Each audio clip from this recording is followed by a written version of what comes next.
Meron tayong banaba. Ito, yan. Panlinis ng kidney yan mga tol. Banaba. 3, 4, 10 piraso mga tol ang kukuhanin natin. Panlinis ng kidney.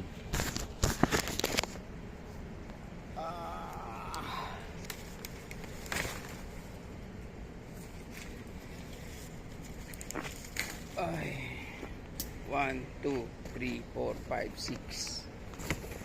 Ito yung 6 na piraso mga tol. Hindi pa tayo 6, 7, 8, 9 isa na lang mga tol. Ito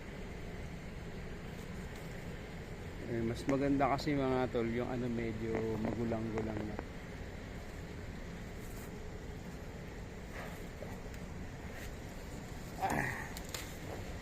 Yun guys, nakakuha tayo ng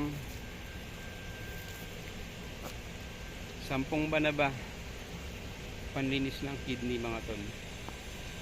Bye guys. Yeah guys, ito na yung sambong natin mga tol. Nahugasan na natin ito, tapos lalagay natin siya sa kaldero mga tol. Lalagyan na lang natin siya ng tubig.